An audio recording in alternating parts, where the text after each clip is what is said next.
तीसरी पुतली चंद्रकला ने जो कथा सुनाई वह इस प्रकार है। एक बार पुरुषार्थ और भाग्य में इस बात पर ठन गई कि कौन बड़ा है। पुरुषार्थ कहता है कि बगैर मेहनत के कुछ भी संभव नहीं है, जबकि भाग्य का मानना था कि जिसको जो भी मिलता है भाग्य से मिलता है, परिश्रम की कोई भूमिका नहीं होती है। उनके विवाद ने ऐसा उग्र रूप ग्रहण कर लिया कि दोनों को देवराज इंद्र के पास जाना पड़ा। झगड़ा बहुत ही पेचीदा था, इसलिए इंद्र भी चकरा गए। पुरुषार्थ को वे नहीं मानते जिन्हें भाग्य से ही सब कुछ प्राप्त हो चुका था। दूसरी तरफ अगर भाग्य को बड़ा बताते तो पुरुषार्थ उनका उदाहरण प्रस्तुत करता, जिन्होंने मेहनत से सब कुछ अर्जित किया था।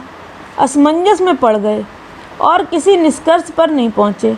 काफ़ी सोचने के बाद उन्हें विक्रमादित्य की याद आई। उन्हें लगा सारे विश्व में इस झगड़े का समाधान सिर्फ वही कर सकते हैं। उन्होंने पुरुषार्थ और भाग्य को विक्रमादित्य के पास जाने के लिए कहा।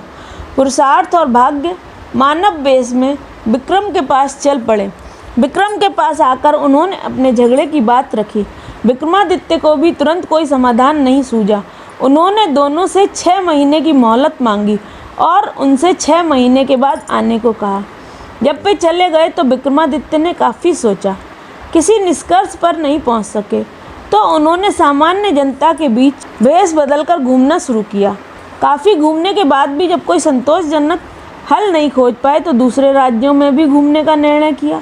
काफ़ी भटकने के बाद जब कोई समाधान नहीं निकला तो उन्होंने एक व्यापारी के यहाँ नौकरी कर ली। व्यापारी ने उन्हें नौकरी उनके यह कहने पर दी, जो काम दूसरे नहीं कर सकते वे कर देंगे, दी। कुछ दिनों बाद वह व्यापारी जहाज़ पर अपना माल लादकर दूसरे देशों में व्यापार करने के लिए समुद्री रास्ते से चल पड़ा। अन्य नौकरों के अलावा उसके साथ विक्रमादित्य भी थे। जहाज़ कुछ ही दूर गया होगा कि भयानक तूफान आ गया। जहाज़ पर सवार लोगों में भय और हताशा की लहर दौड़ गई। किसी तरह जहाज़ एक टापू के पास आया और वहां लंगर डाल दिया गया। जब तूफान समाप्त हुआ तो लंगर उठाया जाने लगा, मगर लंगर किसी के उठाए ना उठा। अब व्यापारी को याद आया कि विक्रमादित्य ने यह कहकर नौकरी ली थी कि जो कोई ना कर सकेगा वह कर देंगे। उसने विक्रम से लंगर उठाने को कहा। लंगर उनसे आसानी से उठ गया। लंगर उठते ही जहाज़ ऐसी गति से बढ़ गया कि टापू पर विक्रम छूट गए।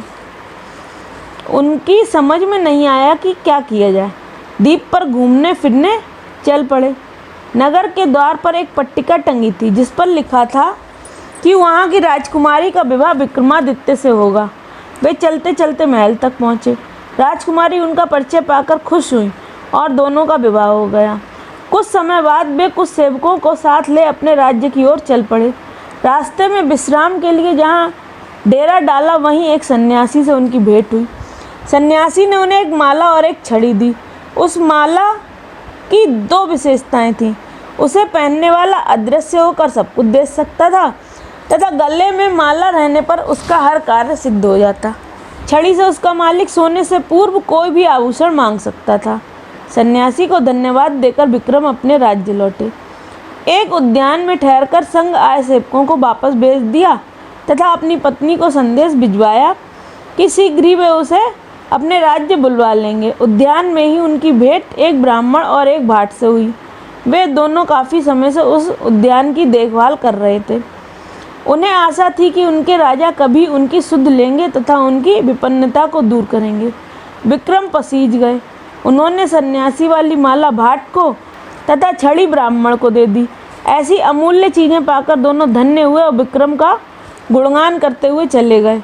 विक्रम राज दरबार में पहुंचकर अपने कार्य में संलग्न हो गए।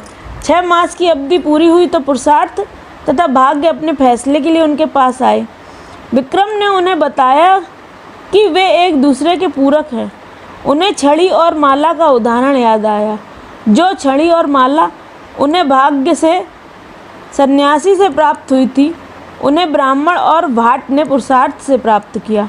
पुरुषार्थ और भाग्य पूरी तरह संतुष्ट होकर वहाँ से चले गए।